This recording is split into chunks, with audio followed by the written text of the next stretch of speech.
Yan guys, for today's video, gagawa kami ng floor beam ng station 328.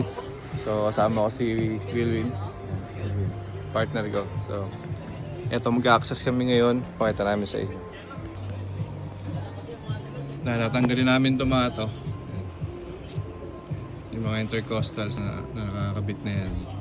So magka-cutout kami dito hanggang dun sa may kabilang side. Puputulin namin yung ibabaw. So pe-prep muna kami, pe-prepare muna namin to. So yun guys, na-prepare na namin, nalagyan na namin ng mga plastic yung ilalim. So nag-i-start na kami magtanggal ng intercostal. So, yun, nalagyan namin lahat yan.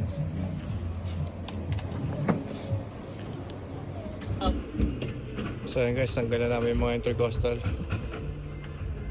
So after nito, lilinisin namin, tapos pwede namin mag-layout dito. Ito yung cutout niyan dito. Ito yung cutout niyan. So ayun, tatanggalin natin yung ito, mga fastener dito, para matanggal itong stiffener dito sa likod. Ayan.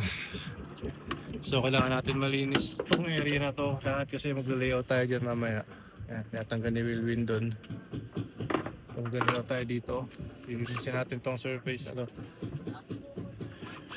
So update ko mamaya guys.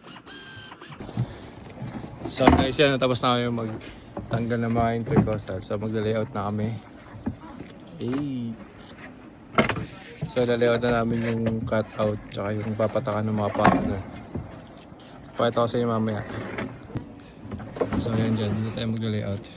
Ito yung cutout, ito yung corrosion, tsaka dito. Tapos mayroon pa dun. So yan, station 328.